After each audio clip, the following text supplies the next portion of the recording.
And here we go with part two. I apologize about that, guys. We're having some technical difficulties. For some reason, it's not streaming right. So my YouTube people are getting this first. My Facebook people, you guys can come back later and watch it. But make sure you watch both parts so you don't miss something.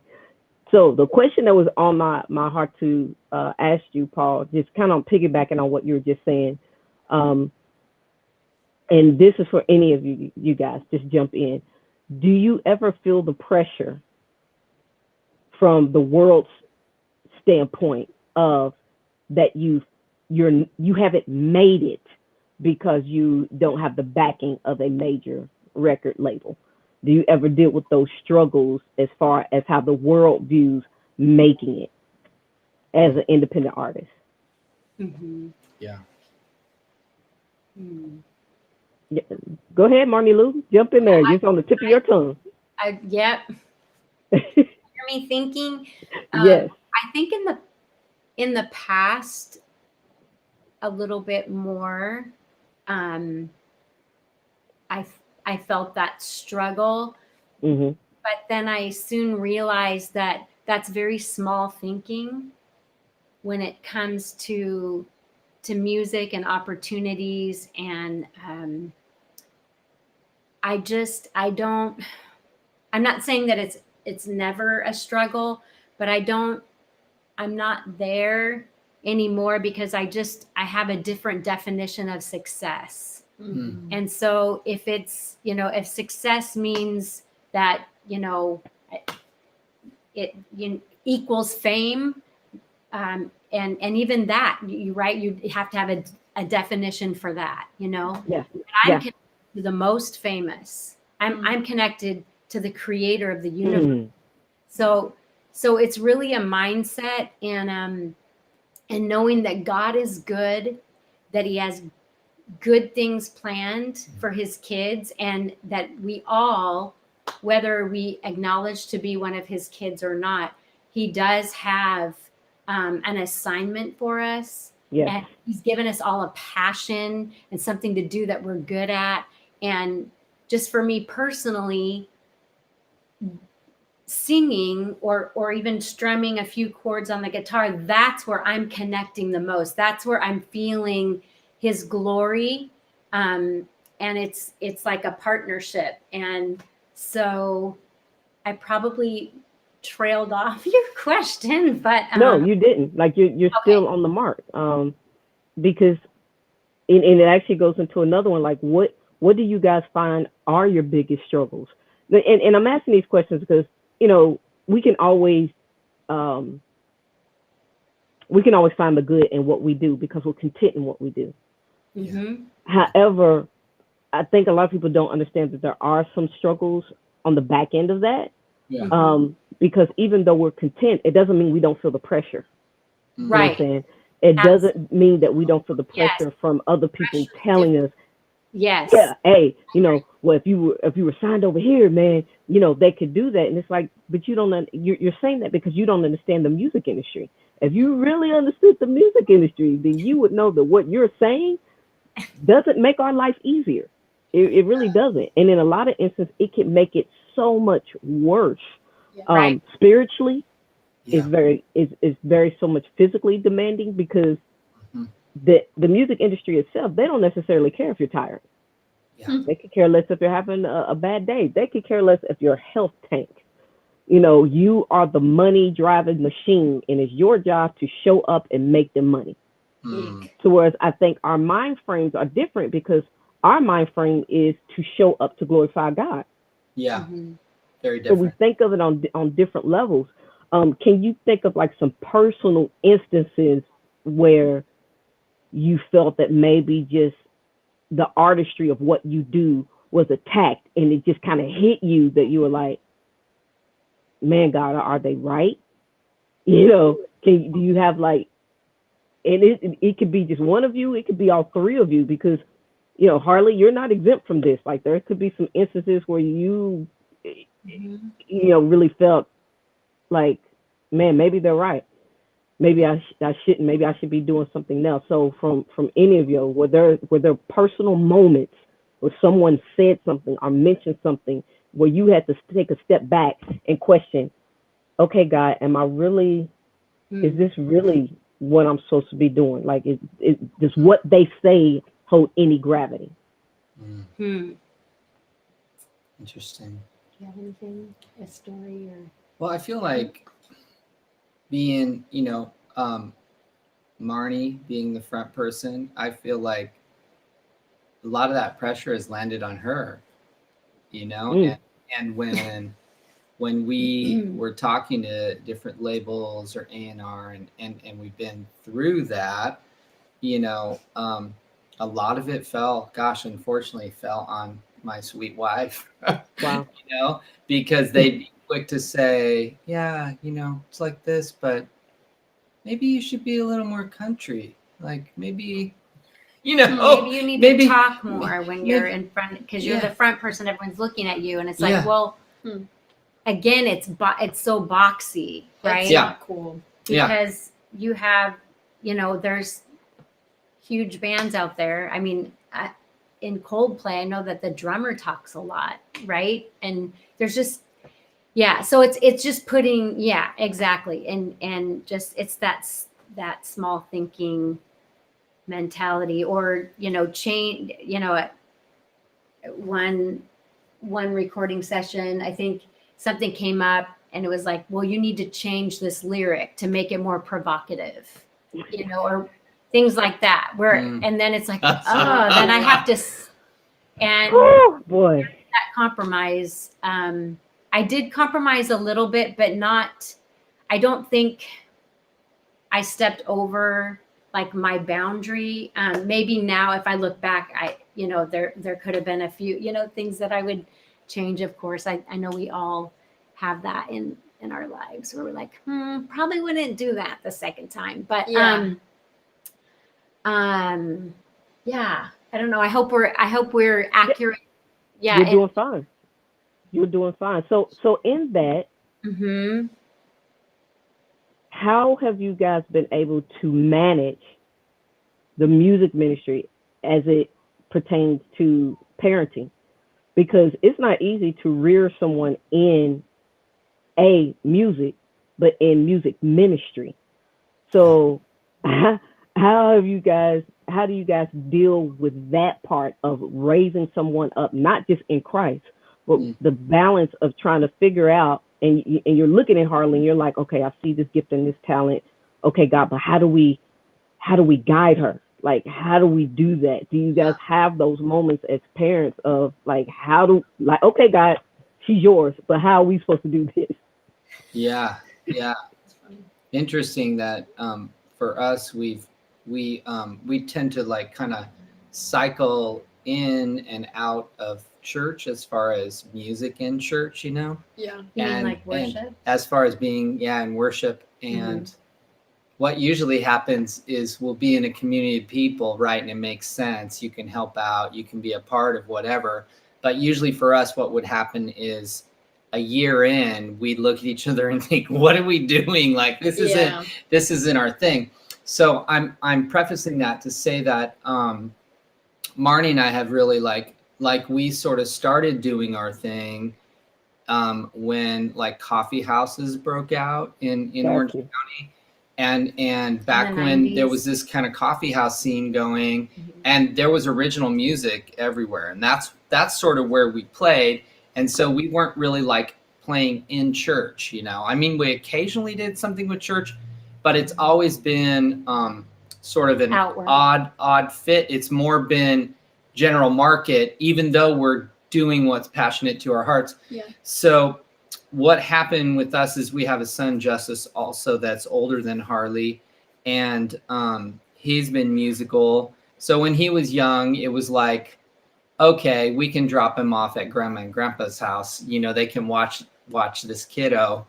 But then when Justice got older and we had Harley, then suddenly we have two kids. And for a while, I felt like Marnie and I maybe sort of took some time off to really like raise Harley, and give her time. So we weren't doing as many shows out as we had. And we got a little more involved in music at church. in that time, Yeah. which I see as a very valuable time because it gave Mhm. Harley an opportunity to sort of get involved in music in a in an environment that was really like healthy for her. Like it was a And Justice was too. yeah, it was a fruitful environment. Harley in particular, our son Justice is extremely creative. Harley in particular chose to sort of be a part of what was happening at church with music. So we were able to sort of give her an opportunity to get started there. And at a certain point, we kind of shifted. As she got older, we were able to shift back out to outreach. So that's kind of what we're doing now. So really, there was a time for us to really concentrate on her as a young child and growing. Then she kind of got in on it with us at church when she started around 10 or whatever, right? And then as she's sort of like said, yeah, I want to continue to be a part of this. Well, then we were able to sort of jump back into outreach. And at that point, she said, I want to give it a try. I want to be a part of it. So that was kind of the progression of doing it with Harley. For Marnie and I, it's just kind of, it's just something that we love doing together. It's just a focus and a mission of our lives to create things, to be creative, create songs and sounds and go out and share them. So this question is directly at Harley. So brace yourself. Just joking. We very much live in a very image control society now. Very much, like whatever you see on television, whatever you listen to on the radio, everything is image control. You have to. It's better if you're this weight. It's better if you wear this type of clothes. It's better that you wear this less clothes. As a Christian musician, how do you at 19 tackle those issues of image? Because everything is kind of based around to whatever feel good does it. However, we know as being in Christ, we are held to a whole different standard. So we don't tend to set our images after what the world says, but our image is grafted in God. So as a 19-year-old in Christ, in music, what are some of your thoughts as far as your image being in music ministry? Well, I will start off by saying that there are many 19-year-old girls that I know that are musicians that I am very different from for a number of reasons.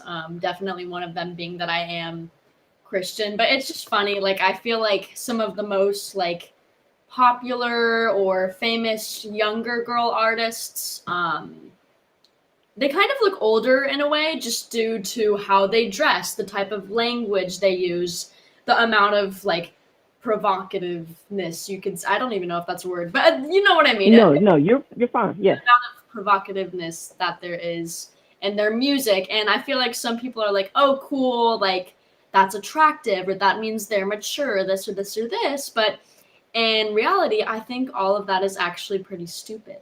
I feel like presentation is definitely an important part of when you are a musician and when you are performing.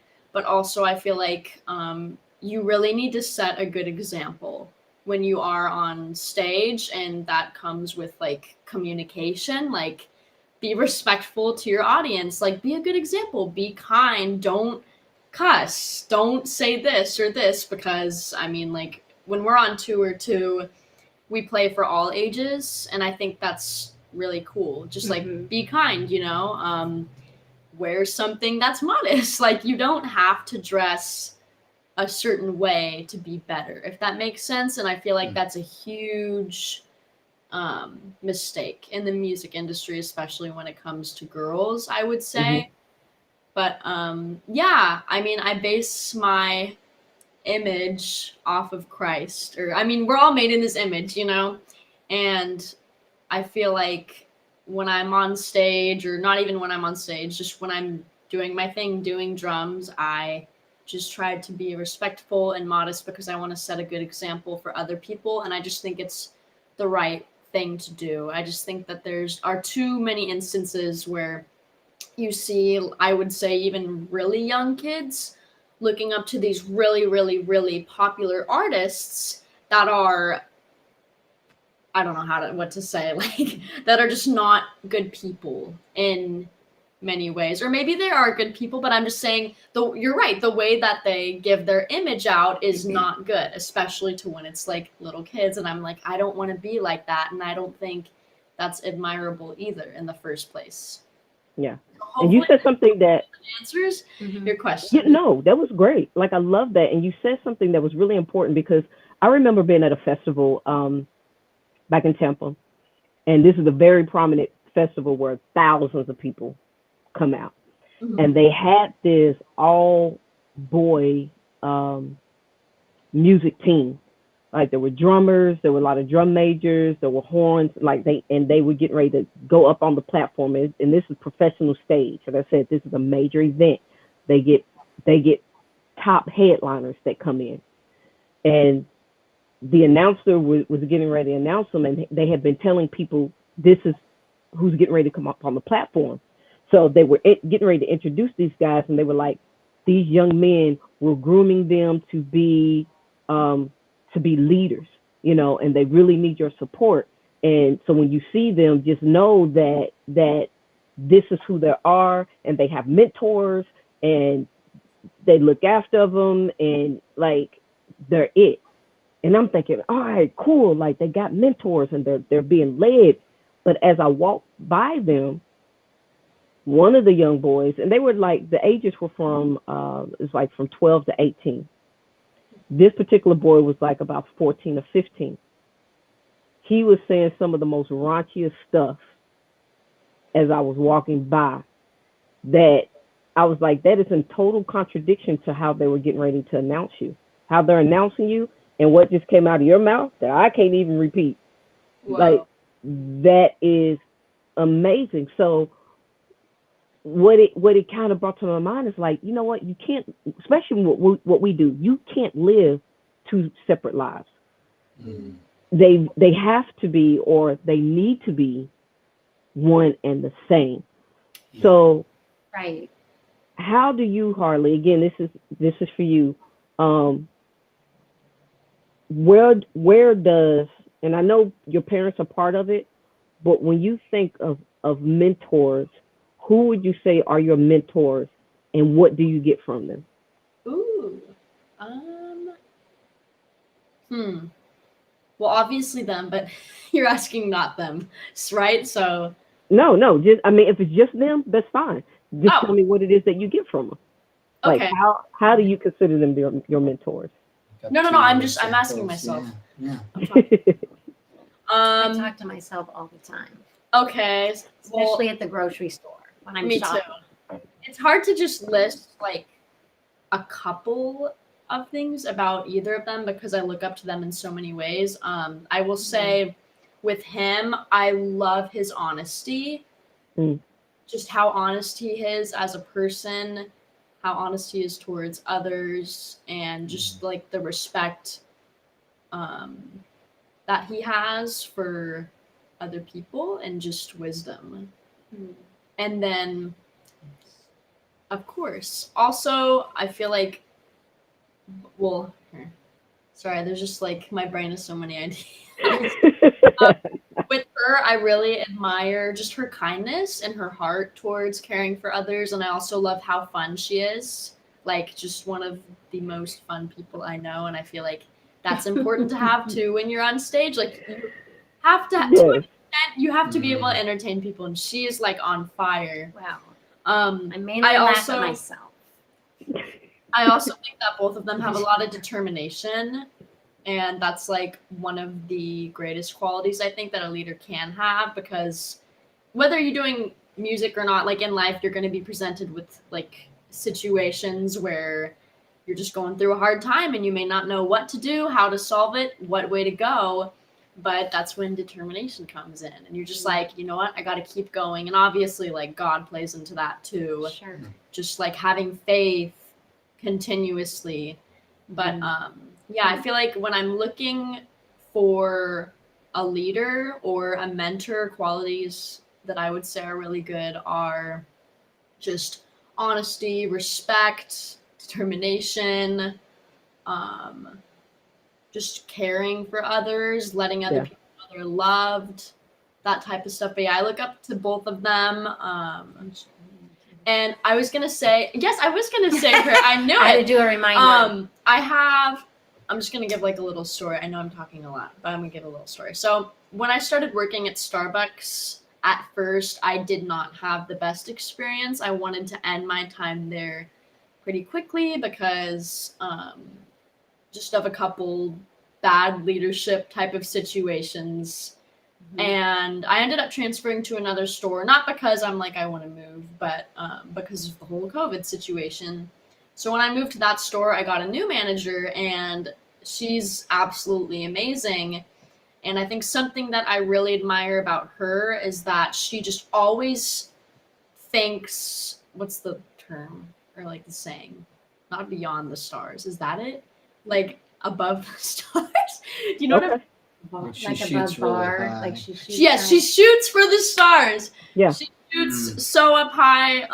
There's this thing, I don't know if you know, but with Starbucks, like, since there's so many, they're separated region by region, and then all of us, like, we're a team, I guess, but we're also competing for like this thing called a customer connection score, which is on a scale from 40 to 100, I think. Mm-hmm. I could be wrong, but we just hit 70, which is like a huge deal. And it's funny because I'm like, okay, what's our next goal? And she's like, 100. And I'm like, are you crazy? We just got to 70. We just got want here. our customer connection score to be 100. And she's like, yeah, and I think we're going to do it by this time. And I'm like, oh my gosh, I don't even know where to start, but it's great. She just always, she shoots for the stars. It's really admirable. And she's also really honest. Amen. So let's talk tour, you guys. Let's talk tour, because touring is like, it's a part of who you are. It's what you do. Yeah. What do you have a favorite tour? I know that's a hard question because you get something unique from each tour. You do. Yes, you do. Yeah. You definitely do.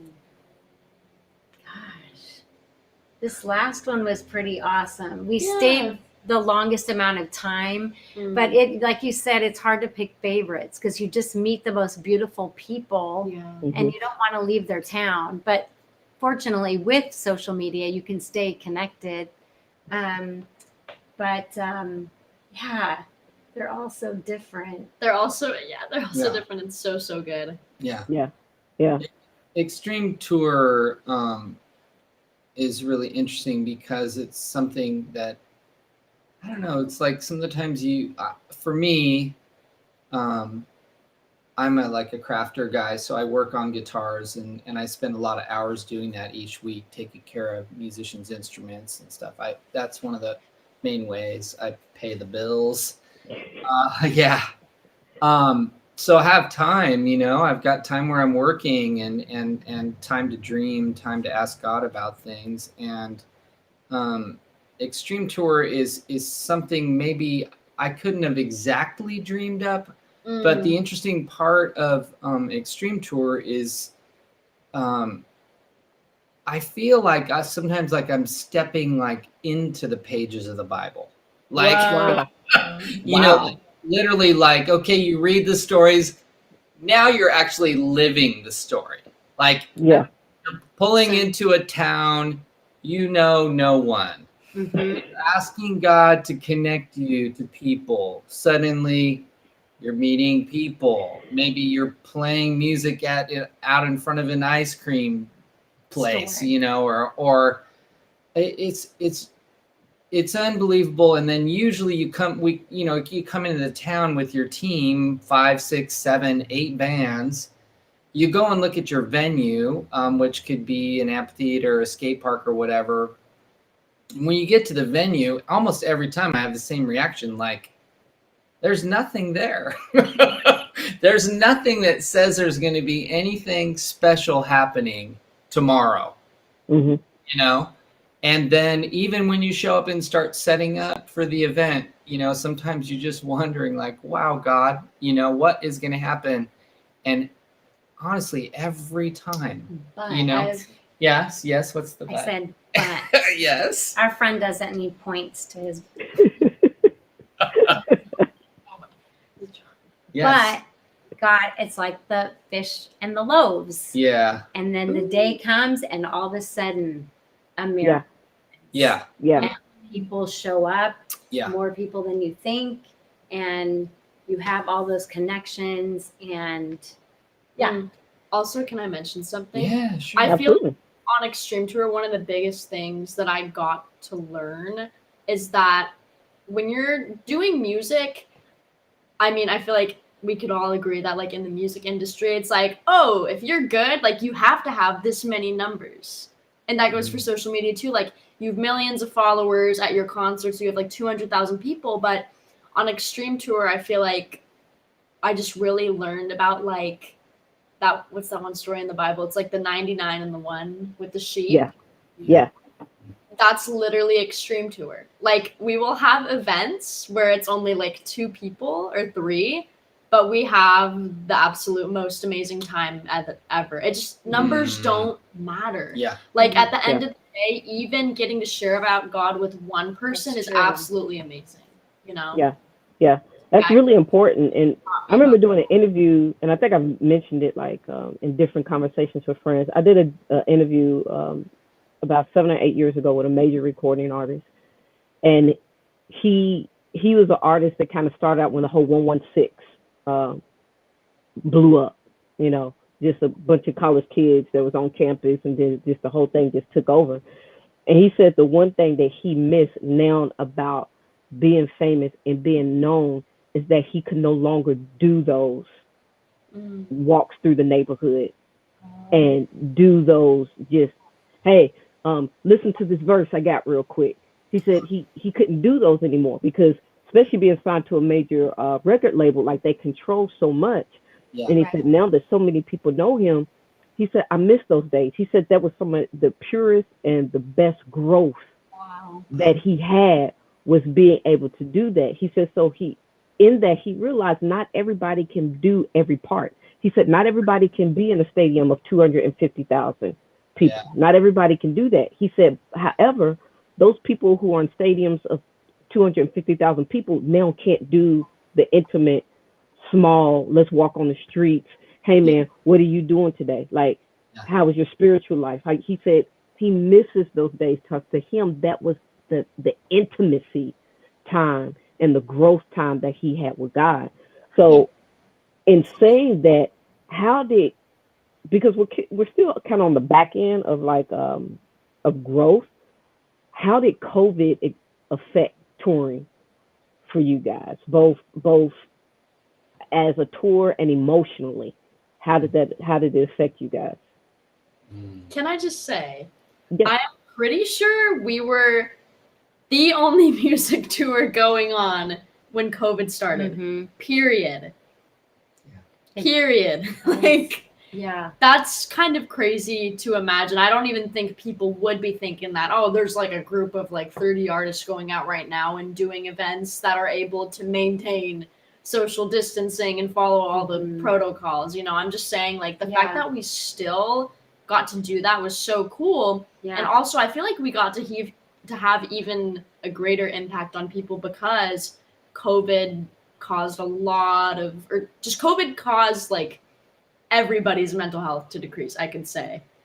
So we got to even, like, pour out more and more and more to people and, like, be a light to them when they were never expecting that. Out of nowhere. And that was God. Like, all credit goes to God, but he got to work through us, you know? Yeah. Did you feel that there were, like, any, like, major opposition, though, when you guys were out on tour during that time? There really wasn't. A lot of the states that we went to were, well, of course, all of our shows are outside. So, like 90% And anything of them. that was indoor didn't happen, like like a youth Right. center or something. But if we that were wasn't eating, I happening. mean, we did the precautions of, gloves but really, we're more, and it wasn't an extreme opposition, but it was the people back at home or the people on social media, like, how could you go, and you please be safe. This is really, Yeah. And it was, again, I would say most everybody were so affirming and encouraging and everything like that. But it was, there just a few that were like, oh, you please be careful. Like, I'm so worried about you. But the places we were going, I think what Harley said, they were just happy to see us and happy to have some type of a normalcy where they could just go out and, and we were wise about things. It wasn't like we were, So anyway. Yeah. So how the group, the Hollybells, because being an independent artist, like I've mentioned numerous times before, like we pay for everything on the front end. Yeah. Like financially, it can become a money pit, literally, that people don't understand. That when it comes to writing the songs and the mixing and mastering and the videos and the editing and the touring and the cost it takes to travel. Would you guys say that you have that team? Would you say that you have that support around you that when it's time to go on tour, you have that support to relaunch you back out there in times when it's time to get back out on the road? Yeah, it's changed. In 2016, we started doing our own tours, which, more kind of house show based. And back then it was straight, it was straight faith. It was just like, it was, we got the car, we've got some places to go. I'd ask certain people, maybe like, if I send you, 25 CDs, would you like advance us $100? And the gigs in Oregon or Washington, it's 12 hours away, just to like sort of create a partnership, you know what I mean? Because we're so invested and committed.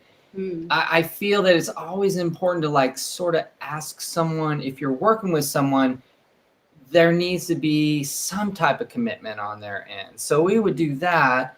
And then maybe sometimes we plan and that's just ask people to pitch in, hey, we're going to keep going, but you're a part of that, pitch in if you want to pitch in. But in those early tours as the Hollybells, we had some pretty profound, miracles, people would say, okay, like, I saw, they'd come to what we did one night and then they'd go home and all of a sudden they text their friend and say like, oh, I got home and like, God told me I got to do this for you guys. So everything was always provided for. Yeah. They'd go, come by my house in the morning, before you leave town. And no lie, they go, Jesus said, ask me, what to do for them. And this is what he said. And they just slide an envelope across the table, and honestly, he provides, but man, I talk about, humble. You just feel like, wow, God, I almost don't want to even look in there. Like, what an honor that you would speak to somebody and somebody would come forth in that way. So we had some really beautiful things happen on those tours. And then we met ACT, which is an organization in Nashville, which is, it's kind of like a creative sending ministry. It's like a nonprofit. Yeah, and they taught us about having a nonprofit. And so now we were able to shift, and now it's really cool because families and individuals now partner with us, and like the classic thing. I mean, when I was first doing it, you know, somebody write me a check or something, and I'd be like, thanks so much. Like that means a lot to us. We've been praying, you know, it's so great to have you be a part of that. And I had a number of people look at me and go, well, I can't go. First of all, I don't sing. I'm not willing to travel. I got a family. I'm going to give you the money because you're the only one that'll go, you know? And So, I don't want to sleep on the floor, thank you.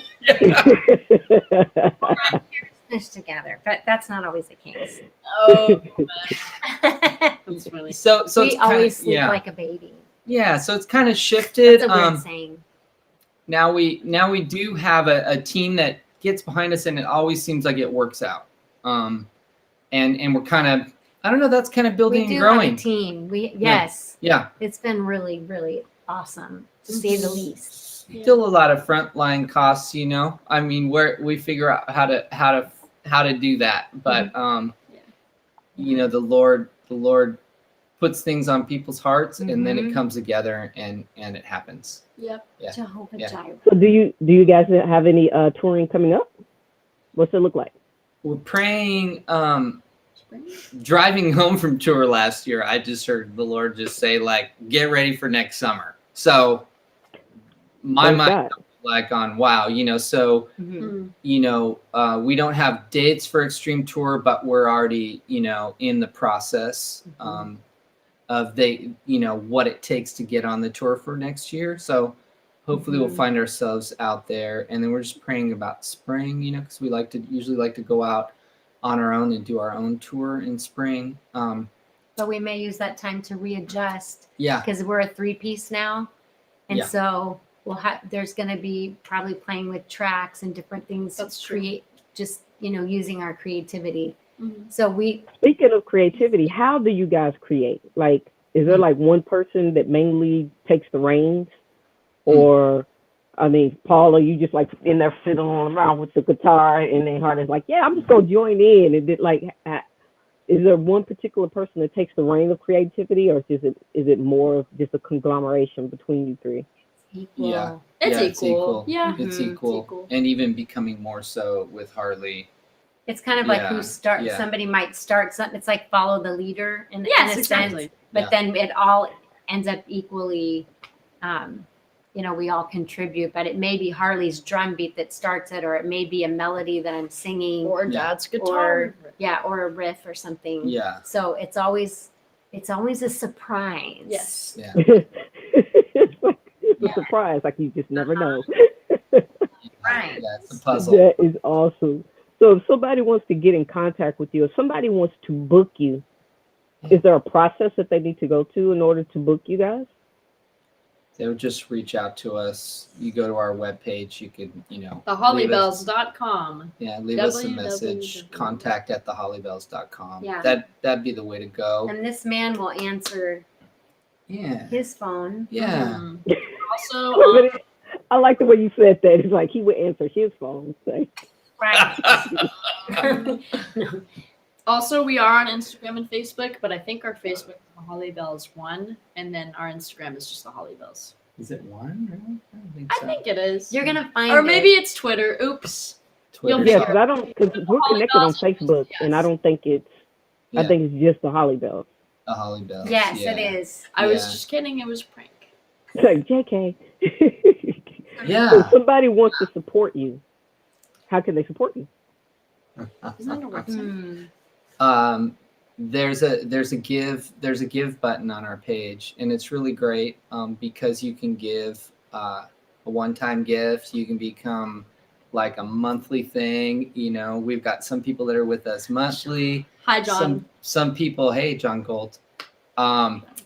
Some people will get involved when it comes touring time. We let everybody know, like, here we go, we're going out on the road for a month, and people step it up then. But yeah, the great thing is you can do it as a nonprofit, so tax deductible. Yes.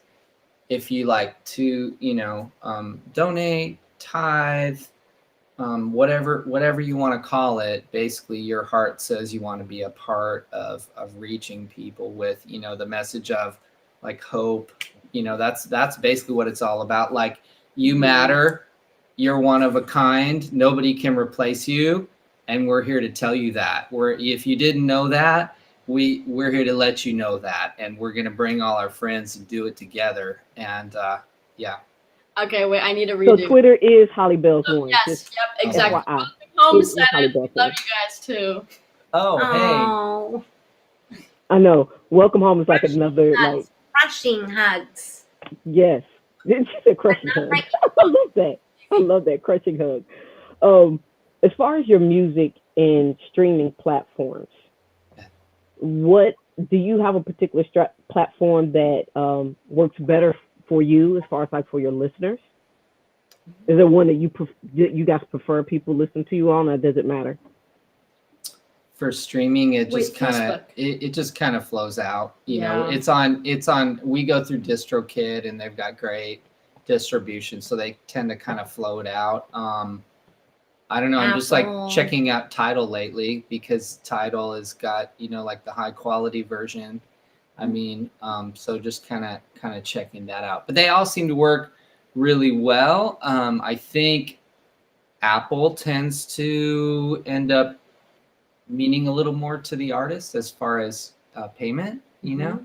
So when it comes around to you know, some royalties, it tends to look a little bit better with Apple Music for us. Okay. You So know? Apple Music. Okay, Yeah. so you guys are hearing it. If you're in the Apple Music, do that. This is again so off the cuff.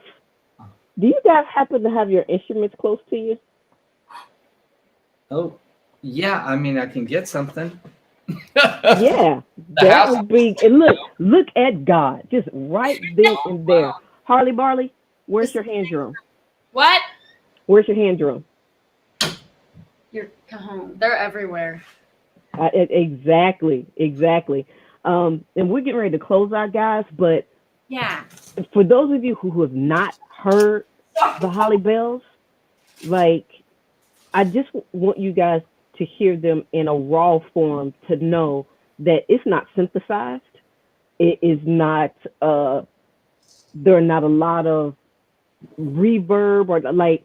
There's nothing that they really do that makes their sound better. They're just generally that good. Like, they're just generally good.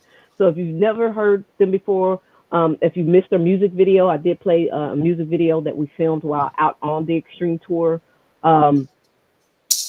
So if you guys, have missed the first part one, just rewind, go back, and you can see one of the music videos that they filmed as well as on their page. However, I want you guys to witness like just the raw, sheer talent of this group. All three of them have magnificent voices. They all do. Like at any given time, any of them can take the lead. I remember being out on the Extreme Tour, and like at the end, we do this. They call it like around the campfire, like the kumbaya moment where everybody comes in close. And there was just a time where it was my first time hearing Harley sing and harmonize with her mother.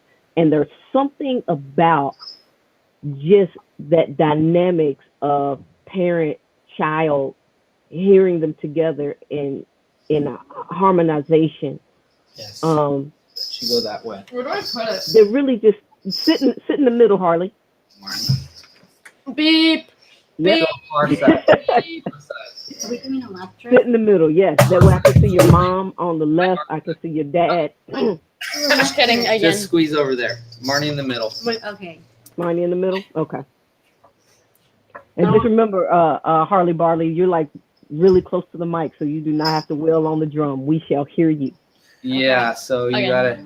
So whatever God gives you, Do you want to? it doesn't even have to be a whole song. You can be a part of it, but just sing a little something, you Sure. guys, and we're kind of gonna close out with that. Yes. All right. Okay. Do you I want? haven't You want? played it, but it's fine. Okay. Just cool. kidding. Why not? Like, Why don't you just use your foot on the floor and like a No. shaker, No, I got it. because the cajon's gonna be really loud. Oh crap. Hey, Okay, we're gonna do a little. You can tap it softly and it's still gonna sound good. Harley, go ahead. This song goes way back to Okay. okay, so Okay. like the 2000s, early 2000s. But we just did it recently at a party. It's called Electric. Okay. Right, and here we go. 1, 2, 3.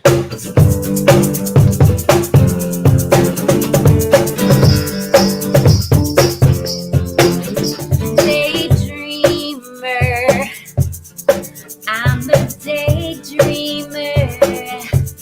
I think about you all the time. Think I'm losing it. Yeah.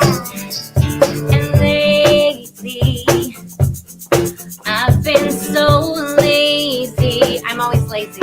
Tied up in you, it's making me crazy. 'Cause you're electric, give me a kiss. Surround me with your goodness, give me a spin, and let me go, go. 'Cause you're electric. Pikachu, you're electric. Yeah. Infatuated, I'm so elated, floating beside you like a spirit. I wanna hide in you, dive into you, and drive you. See the other side of you. You're electric, give me a kiss. Surround me with your goodness, give me a spin, and let me go, go. You are electric. You're electric, give me a kiss. Surround me with your goodness, give me a spin, and let me go, go. You are electric. You're electric.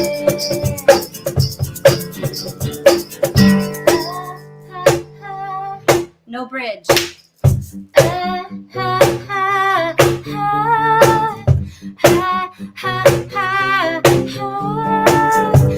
Days, I'm in a haze. I'm in a daze, and I think I like it. Yeah, I think I like it.